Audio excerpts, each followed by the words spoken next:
मैंने तो आपसे कब से बोला हुआ है कि मेरी शादी करा दे, मगर आप हैं कि मुझे सीरियसली नहीं लेती। हाँ तो बताओ ना, शादी करनी है तुमने, मैं तुम्हारे लिए बहुत अच्छी सी लड़की ढूंढ लेती हूँ। एक लड़की है। कौन है, कहाँ है, क्या नाम है उसका? यहीं रहती है, इसी घर में। कौन? ज़ेबू।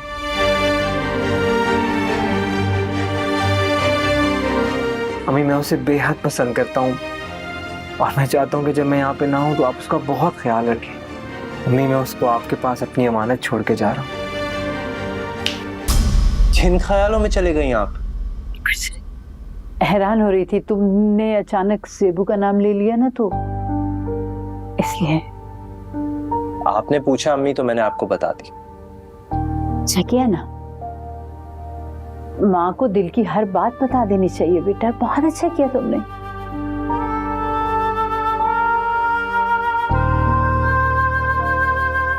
आप भी तो ज़ेबू से बहुत प्यार करती हो। हाँ बेटा, सब ज़ेबू से बहुत प्यार कर। भांजी है मेरी समीना की निशानी है, इस घर का फर्द है, हमारे खानदान का हिस्सा है वो। तो इससे बेहतर बात क्या होगी अम्मी कि वो हमेशा ऐसी घर में रहे। मैं आपसे ये बात बहुत पहले करना चाहता था मगर मौका ही नहीं मिला। अच्छा तुम आराम करो, कल बात करते हैं इस मौजू पे, ठीक है? सो जाओ।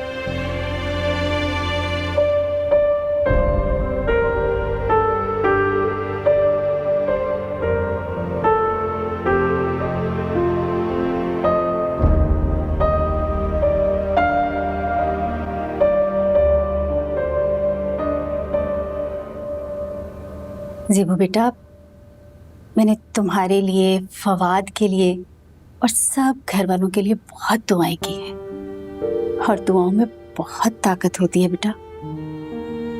खालू ने आरिज़ को भी बता दिया।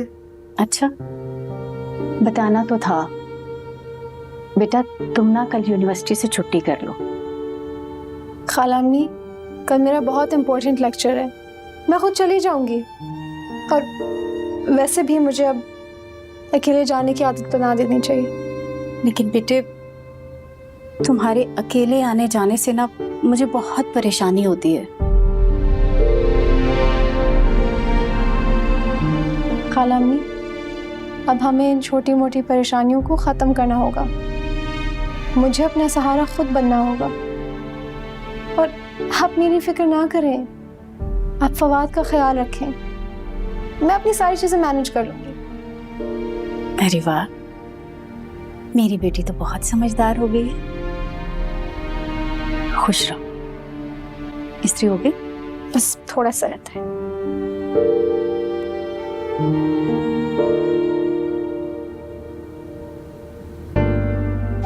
मैं भी तो अपनी ममता के हाथों मजबूर हूं। आरेज ये सब कुछ बर्दाश्त कर लेगा, मगर फवाद वो किसी गम को सहने की पोजीशन में नहीं है। ये मैं किस दोराहे पर आकर खड़ी हो गई हूं। कभी सोचा भी नहीं था कि एक दिन ऐसा भी आएगा कि मुझे आरेज और फवाद में से किसी एक का साथ देना होगा। समझ में नहीं आ रहा है क्या करूं। ये सब क्या हो रहा है? फवाद ज़ेबू से शादी करना चाहता है और आरेज भी मुझसे ज़ेबू के बारे में बात करके गया है। मैं क्या करूं? एक तरफ फवाद है और दूसरी तरफ आरेज।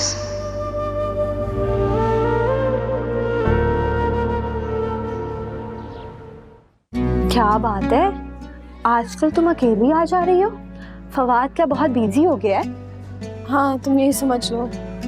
मैं वैसे भी खुद इंडिपेंडेंट होना चाहती हूँ, अपने पैरों पर खड़ी होना चाहती हूँ और इंसान का एतमाद यूं ही बढ़ता है। क्या बात है, इतनी बड़ी बड़ी बातें क्यों कर रही हो? कुछ नहीं, बस यूं ही। मेरा तो फवाद को देखे बगैर दिन नहीं गुजरता। तुम अपने दिल को समझाओ और पढ़ाई पे ध्यान दो। जब दिल कहीं अटक जाए ना तो तवज्जो भी बढ़ जाती है। तुम अपना दिल पढ़ाई में लगाओ, क्लियर ना हुआ तो मसला हो जाएगा। तुम तो बिल्कुल वो खुश्क मिजाज प्रोफेसर लग रही हो आज। ओह, आरिस का फोन आ रहा है। ओहो, अमेरिका से कॉल्स आ रही हैं। कोई जरूरी बात होगी, मैं कॉल सुन लेती हूँ।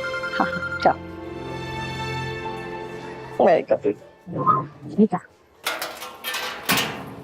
हेलो। हेलो ज़ेबू, कैसी हो? मैं ठीक हूँ। वहाँ तो इस वक्त रात हो रही होगी ना? हाँ, बहुत रात हो गई है मगर नींद ही नहीं आ रही। खबर ही ऐसी मिली है। मुझे अंदाजा है आरिस, मगर तुम फिक्र ना करो, फवाद का इलाज हो रहा है और हम सब भी उसका ख्याल रख रहे हैं। डॉक्टर्स ने भी यही कहा है कि वो जल्द ठीक हो जाएगा। मैंने अबू से कहा है कि उसके इलाज में कोई कसर ना छोड़े। मैं यहाँ से पैसे भेजता रहूंगा और जरूरत पड़ी तो उसको अमेरिका भी बुला लूंगा। मेरे भाई के लिए मैं कुछ भी कर सकता। अब तो यहाँ के हॉस्पिटल्स में सारी ट्रीटमेंट होती है, तुम फिक्र ना करो आरिस। कैसे फिक्र ना करूं? फवाद मेरा छोटा भाई है ज़ेबू, और मैं परदेश बैठा हूं। मुझसे जो कुछ भी हो सकेगा मैं करूंगा। तुम फवाद का ख्याल रखना। ये कोई कहने की बात है? देखना, जब तुम वापस आओगे तो सब कुछ बदल चुका होगा और फवाद बिल्कुल ठीक हो जाएगा। ऐसा हो तो कितना अच्छा हो। इंसान को उम्मीद का दामन कभी नहीं छोड़ना चाहिए। उम्मीद ही तो ताकत है। तुमसे बात करके मुझे बहुत तसल्ली मिली है ज़ेबू, वरना यहाँ परदेश में मैं किसी के साथ अपना दुख भी नहीं बांट सकता। मैं हूं ना तुम्हारे सारे दुख सुख बांटने के लिए। इसीलिए तो तुम्हें इतनी दूर से फोन करता हूं, क्योंकि तुम मेरी हो। हाँ, मैं तुम्हारी हूँ। मुझे यकीन है।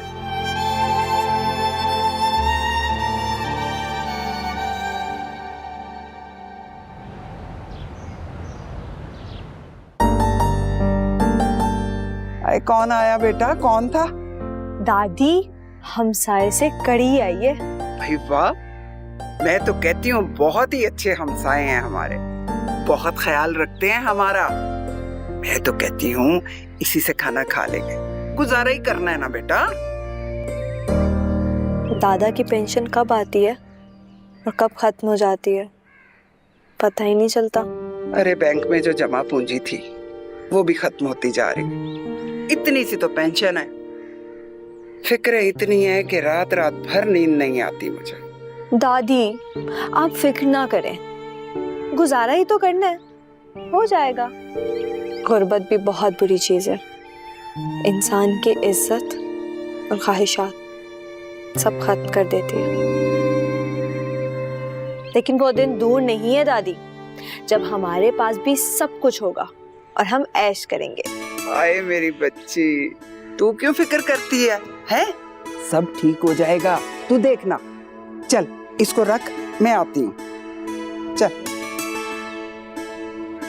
आए। ये तुम क्या कह रही हो? ज़ेबू और फवाद? हाँ, मैं भी तुम्हारी तरह हैरान रह गई, मगर फवाद ज़ेबू से बहुत मोहब्बत करता, उसके साथ शादी करना चाहता। फवाद की खुशी ज़ेबू के साथ में है, मगर फवाद तो उसे नहीं पता कि उसे कैंसर है, वरना वो इस ख्वाहिश का इजहार ना करता। मैं क्या करूं तहमीना, तुम बताओ मैं क्या करूं? मैं बहुत मजबूर हूँ, एक मजबूर माँ हूँ। रो ना सफीना, प्लीज। रो ना तो क्या करूं? तुम नहीं समझ सकती मेरे दिल पे क्या गुजर रही है। मैं समझ सकती हूँ, मैं भी तो फवाद की खाला हूँ ना। फिर तुम फवाद की खुशी के लिए कुछ करो ना, पता नहीं ठीक होने में कितना वक्त लगेगा उसे। ज़ेबू साथ होगी ना तो वो जल्दी ठीक हो जाएगा। कुछ करो प्लीज, ज़ेबू को मनाने की कोशिश करो। अच्छा, आप परेशान नहीं हो, रो नहीं, मैं ज़ेबू से बात करूंगी। मैं जानती हूँ वो इनकार कर देगी और फवाद ये दुख सह नहीं सकेगा।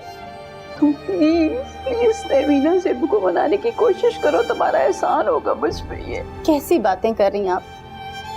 इसमें एहसान वाली कौन सी बात है? फवाद मेरा भी तो भांजा है ना। मैं ज़ेबू से बात करूंगी, आप परेशान ना हो, वो समझदार है, समझ जाएगी। ऐसे तो रो रो कर आप अपनी तबीयत खराब कर देंगी, पहले ही आपका बीपी बढ़ा होगा। चुप कर जाए। मुझे अपनी नहीं, फवाद की फिक्र है। फवाद को बचाने के लिए कुछ भी दे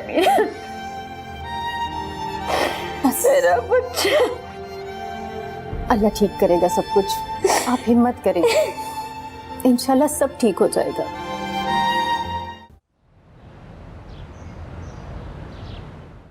ये कैसे हो सकता है खाला अम्मी? ये नामुमकिन है। मैं फवाद से शादी नहीं कर सकती हूँ, मैंने कभी ऐसा नहीं सोचा है। बेटा मैं जानती हूँ कि तुमने ऐसा कभी नहीं सोचा, लेकिन वक्त और हालात के साथ इंसान की सोच बदल भी तो जाती है ना। और फिर मैं तुम्हें किसी बात के लिए मजबूर नहीं कर रही, और ना ही मैं ये बात सफीना के कहने पर कर रही हूँ। वो बेचारी तो पहले ही मजबूर है। आप खाला को मना कर दें।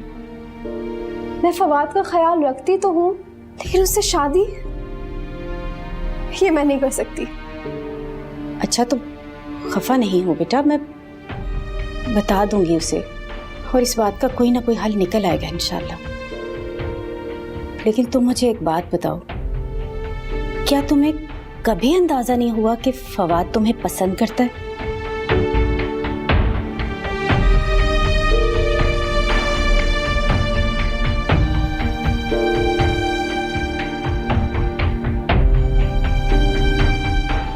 नहीं खाला अम्मी, मुझे कभी ऐसा कोई ख्याल नहीं आया, और ना ही फवाद ने मुझसे ऐसी कोई बात की।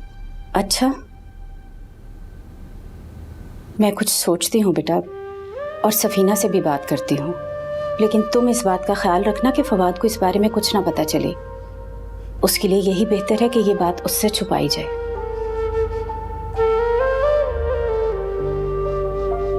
मुझे फवाद का एहसास है, उससे हमदर्दी है, लेकिन मैं उससे शादी नहीं कर सकती, और ये मेरा फाइनल फैसला है।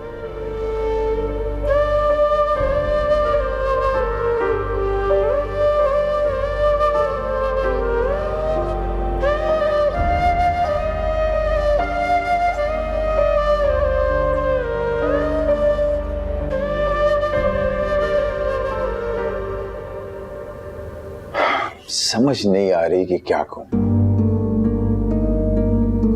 फवाद ने खुद ज़ेबू का नाम लिया है, बहुत पसंद करता है वो उसे।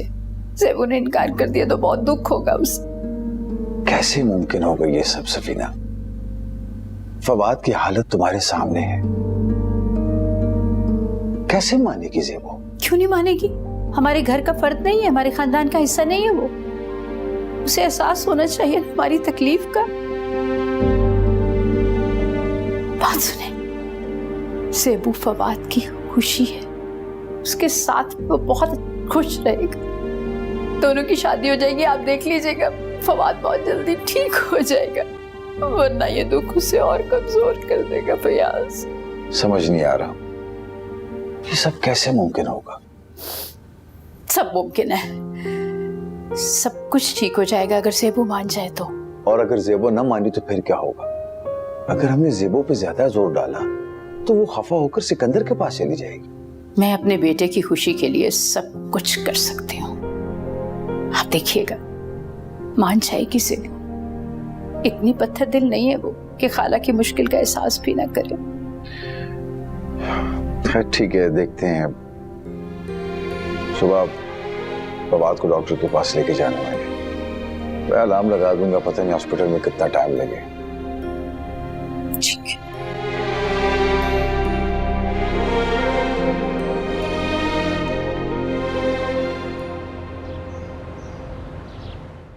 फवाद, फवाद जल्दी करो, नाश्ता लगा हुआ है। अरे आ रहा हूँ, ऐसी क्या जल्दी हो रही है?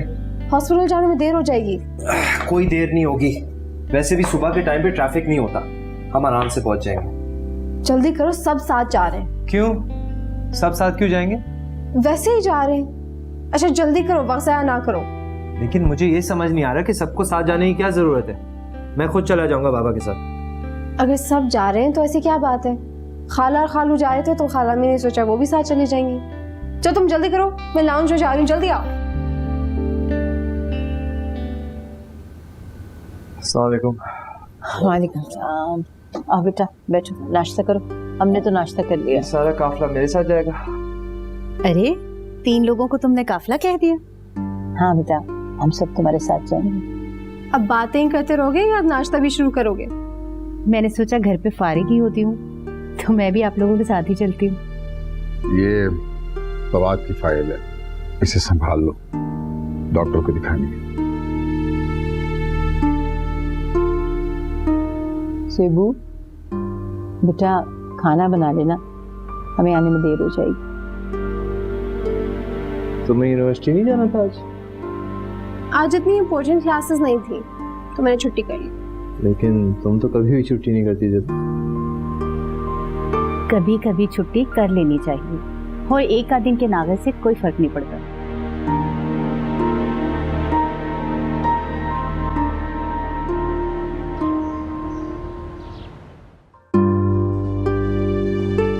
बेटा आप वहां बैठो, हम डॉक्टर से मिल के आते हैं, ठीक है? ओके।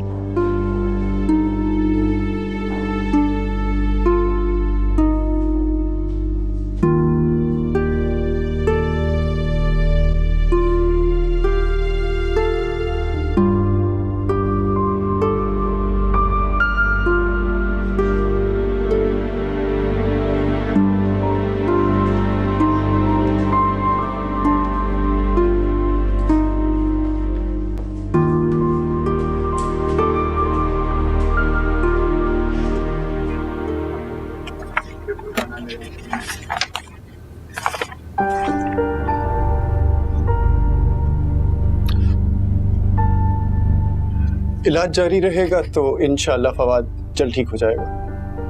आपने कोशिश करनी है कि फवाद को किसी तरह की टेंशन या जहनी दबाव से दूर रखें। कोशिश करें कि वो खुश रहे। इस तरह की बीमारी से लड़ने के लिए विल पावर की जरूरत होती है। जी जी डॉक्टर साहब, हम अपनी पूरी कोशिश कर रहे हैं। और ख्याल रखें कि उसकी बीमारी के बारे में उसके सामने बात ना करें।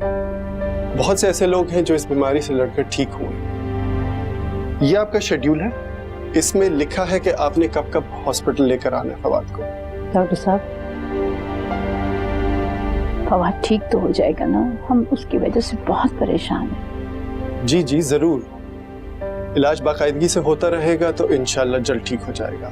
बस आपने हिम्मत और हौसले से काम लेना है और उनका बहुत ख्याल रखना है। ठीक है डॉक्टर साहब, थैंक यू वेरी मच। चलें।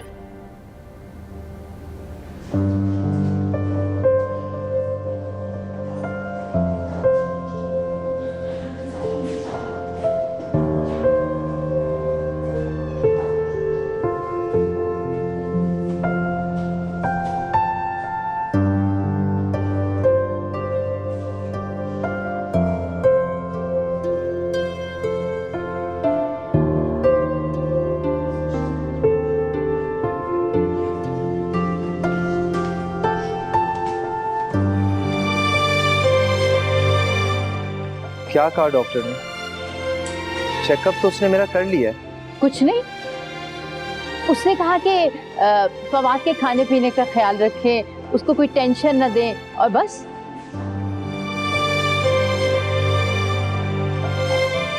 अच्छा हाँ बेटा, फिक्र नहीं करो। आपा चलें घर? हाँ चलो बेटा, चलो बेटा।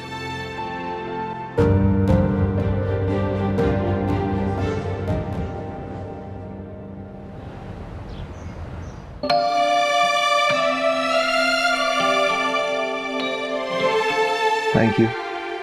डॉक्टर ने कहा है तुम बिल्कुल ठीक हो, सिर्फ इम्यूनिटी का प्रॉब्लम है, इलाज के साथ ठीक हो जाएगा। हाँ इंशाल्लाह। वो आरिस का भी फोन आया था हाल चाल पूछने के। हाँ तो अच्छी बात है ना, उसे कॉल करना चाहिए। अच्छा मैं जा रही हूँ, मुझे नोट्स बनाने। अच्छा सुनो, बैठो।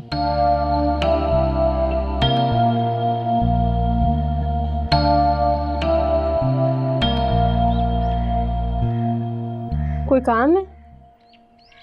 वो तुम मुझसे नाराज? नहीं, नाराज क्यों होंगी? नहीं तो इतनी जल्दी क्यों जा रही हो फिर? थोड़ी देर मेरे साथ रहो। बस काम है ना, मुझे नोट्स बनाने। किसी बात पे खफा हो तो मुझे बता सकती हो। कैसी बातें कर रहे हो? ऐसी कोई बात नहीं है। सेबो, मैं बस कभी नहीं चाहता तुम मुझसे नाराज। अगर मैंने कभी तुम्हें कोई बात ऐसी बोली हो, तुम्हें बुरा लगा हो, तो माफ कर दो। फवाद, मैं तुमसे खफा नहीं हूँ। मेरी बस स्टडीज की वजह से मसरूफियात है। हाँ, आई अंडरस्टैंड। और मेरी वजह से घर में भी बहुत बिजी हो। कैसी गैरों वाली बातें कर रहे हो? मुझे खुशी है इस बात की कि तुमने मुझे गैर नहीं सुना।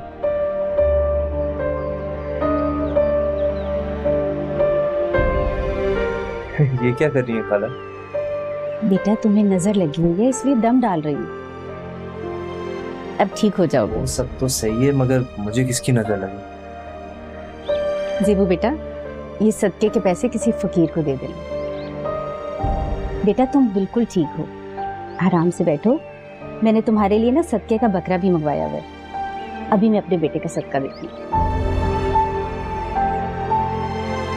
खाला तो कुछ ज्यादा ही परेशान।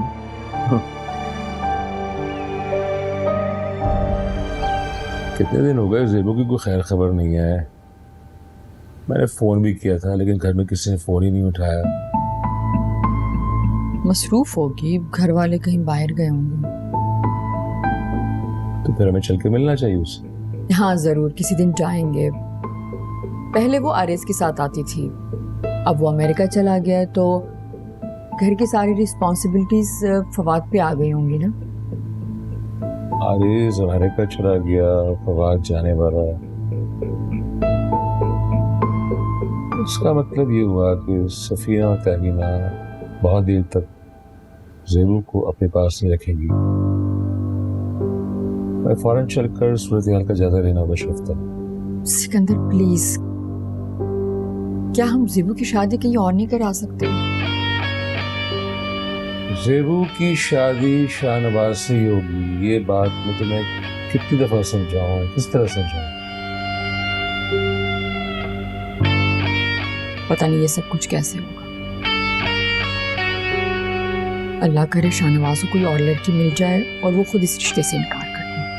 मत क्या करो ये बेतुकी की बातें मेरे सामने।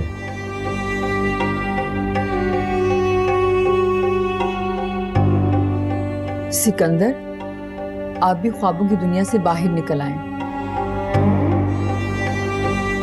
मुझे तो लगता है कि कोई तूफान आने वाला है। तुम्हारे सोचने की बात है नहीं। तुम सिर्फ ज़ेबू के यहाँ चलने की तैयारी करो। तूफान आएगा जरूर, लेकिन हमारी जिंदगी में नहीं। तहमीना और सफीना की जिंदगी में। Go and get ready.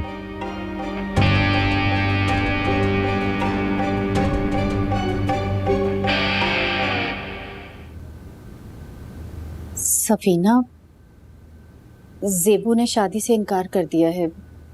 वो फवाद से शादी नहीं करना चाहती।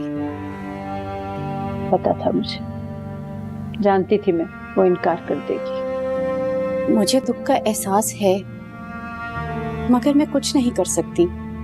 फवाद जब सेहतयाब हो जाएगा तो उसको शादी के लिए बहुत अच्छी लड़की मिल जाएगी जो उसे खुश रखेगी, उसका बहुत ख्याल रखेगी। मगर फवाद ज़ेबू से मोहब्बत करता। मोहब्बत हर किसी से नहीं की जा सकती, ना दिल किसी को दिया जा सकता है तहमीना। मगर हमें इस वक्त फवाद के इलाज पर तवज्जो देनी चाहिए। जब वो सेहतयाब हो जाएगा तो फिर हम उसकी शादी के बारे में बात कर लेंगे। अब जल्दी क्या है? पता नहीं कब सेहतयाब होगा मेरा बच्चा, होगा भी या नहीं।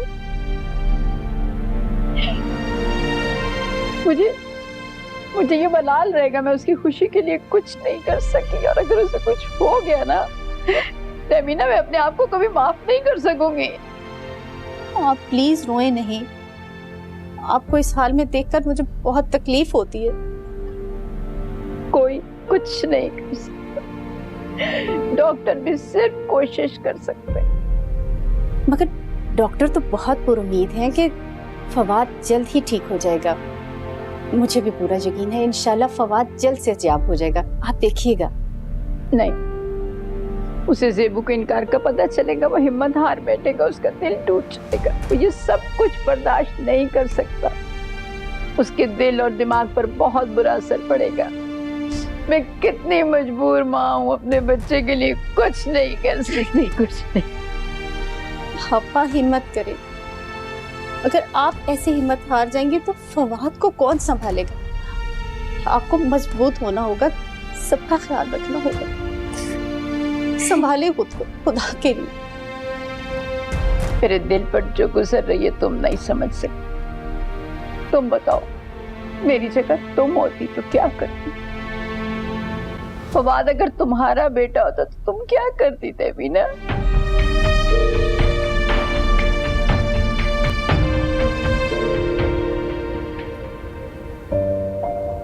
दिल तो चाहता है कि तुम फौरन आ जाओ आरिस। आ जाऊंगा, तुम परेशान मत हो। मेरा भी यहाँ दिल नहीं लगता। तुम्हारी और घर वालों की बहुत याद आती। अब तो फवाद की भी परेशान। हम सब उसका ख्याल तो रख रहे हैं, लेकिन तुम्हारे बगैर सब कुछ अधूरा लगता है। यहाँ मेरा किसी चीज में दिल ही नहीं लगता। अच्छा, इतनी मोहब्बत करती हो मुझसे? हाँ, मैं तुमसे बहुत मोहब्बत करती हूँ। बस तुम्हारे आने का इंतजार। मेरा भी चैन और फिरार तुम्हारे ही पास है। दिल तो चाहता है कि उड़ के तुम्हारे पास आए, मगर क्या करें, मजबूरियां इतनी।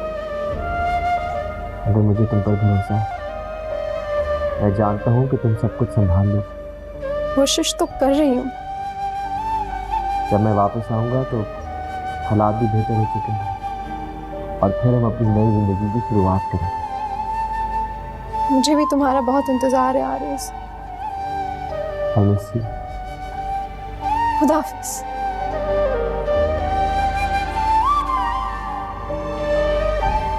अगर मैं आरिस को अपने और फवाद के रिश्ते के बारे में बता देती तो वो परदेस में खामखा परेशान होता।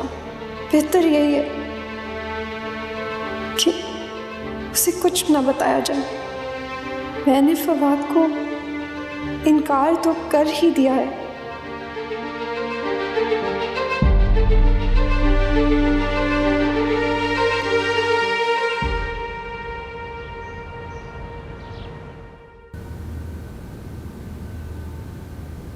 खाला, मैंने उसे दवा खाना दोनों दे दिया, वो आराम कर रहा है। पता है मुझे, गई थी मैं कमरे में सो रहा है। तुम मेरे पास बैठो, मुझे बहुत जरूरी बात करनी। क्या बात? देखो बेटा, हमें नहीं पता था कि हालात इस तरह बदलेंगे। मेरे फवाद को कैंसर हो जाएगा, हमारी दुनिया लुट जाएगी। खाला, मैं फवाद का पूरा ख्याल रखने की कोशिश करती हूँ। इस बात का दुख मुझे भी है, मगर आप फिक्र ना करें, फवाद बहुत जल्द ठीक हो जाएगा इंशाल्लाह। बेटा बहुत चाहता है वो तुम्हें, बहुत मोहब्बत करता है। तुम्हारा साथ उसे नई जिंदगी दे सकता है। खाला, मैंने कभी ऐसा नहीं सोचा। देखो देखो, समीना के मरने के बाद मैंने तुम्हें बेटी बनाकर पाला है। मैं कोई एहसान नहीं जता रही हूं, मगर हमें तुम्हारी कुर्बानी की जरूरत है बेटा। हम बूढ़े माँ बाप हैं, हमें तुम्हारा साथ चाहिए प्लीज। आप तो जानती है ना कि मैं आरेस को भूल जाओ। मुझे पता है, जानती हूं मैं, उसके लिए फवाद की जिंदगी से ज्यादा अहम कोई चीज नहीं है। समझ जाएगा वो बेटा। हालम, मैं ऐसा नहीं कर सकती। प्लीज बेटा इतनी जल्दी फैसला ना करो, थोड़ा वक्त ले लो, सोच तो लो। मुझे तो बहुत मान है तुम पे मेरी बच्ची। मुझे इस वक्त कुछ समझ नहीं आ रही, क्या सोचूं, क्या कहूं।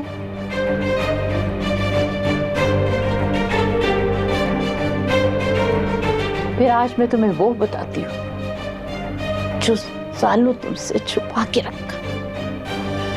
क्या चीज? तुम्हारी माँ समीना को भी कैंसर हो गया था और तुम्हारे बाप सिकंदर ने उसका इलाज नहीं कराया। वो अचानक दुनिया से चली गई और सिकंदर तुम्हें हमारे पास छोड़कर मुल्क से बाहर चला गया था। हमें आज तक समीना की बेबसी, उसके आंसू, उसकी मजबूरियां याद आती। कल जहां तुम्हारी माँ समीना खड़ी थी, आज वहां मेरा बेटा फवाद खड़ा है। क्या खाला, आपने मुझे ये बात पहले कभी क्यों नहीं बताई?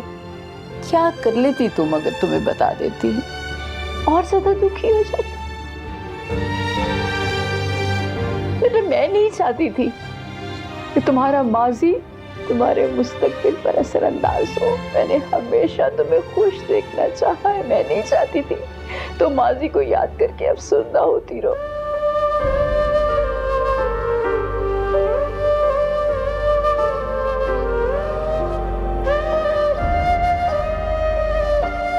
इसीलिए हम लोग सिकंदर से नफरत करते हैं और वो भी हमारी इस नफरत को समझता है। लेकिन इस सब के बावजूद हमने कभी तुम्हें उससे मिलने से नहीं रोका। जिस इंसान में इंसानियत ना हो उससे क्या उम्मीद रखी जा सकती है? समीना चली गई और मैं तुम्हारी माँ बन गई, लेकिन समीना के जाने का हमें आज भी गम है। सेबू बेटा, मैं अपने एहसानात की कीमत नहीं मांग रही तुमसे, मगर मैं एक मजबूर माँ हूं। बेटा, मैं फवाद की वजह से बहुत मजबूर हूं। प्लीज प्लीज सोच तो लो इस बारे में कुछ। सिकंदर तो जालिम था, संग दिल था, उसने समीना पे बहुत जुल्म किए, मगर तुम वैसी नहीं हो। मुझे पता है, मुझे बहुत मान है तुम पे। तुम मेरा मान रखोगी ना? प्लीज सोच लो कुछ, प्लीज।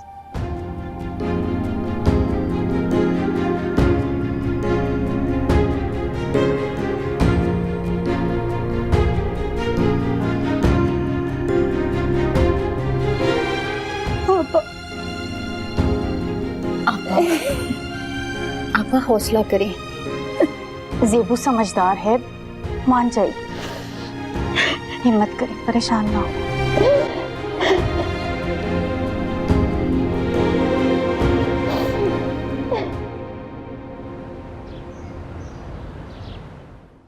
क्या बात है, इतनी खामोश क्यों तुम? कुछ नहीं, ऐसी हुई। घर में कोई बात हुई है क्या? नहीं।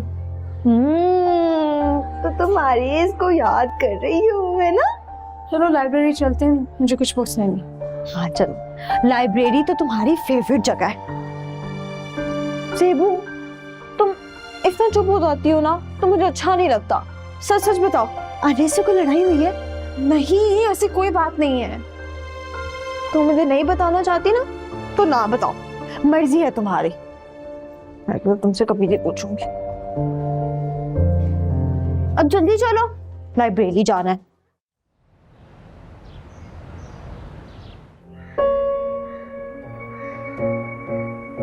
आप लोग? अरे ज़ेबू, तुमसे तो मिलने के लिए आए हैं। कैसी हो? ठीक हूँ। तुम दोबारा हमारे घर नहीं आई तो हमने सोचा कि हम मिल के आते हैं। मैं बिजी होती हूँ। चल अंदर बैठ के आराम से बातें करते हैं। आप लोग अंदर आ सकते हैं, लेकिन मैं थकी हुई हूँ, कुछ देर आराम करूँगी। ज़ेबू कुछ देर तो हमारे साथ बैठ जाओ, हम सिर्फ तुमसे मिलने आए। बेटा किसी बात पर खफा हो? अरे ज़ेबू क्यों खफा होगी? उसने कहा ना वो यूनिवर्सिटी से आई हुई है, थकी हुई है। चले अंदर बैठ के बात करते हैं।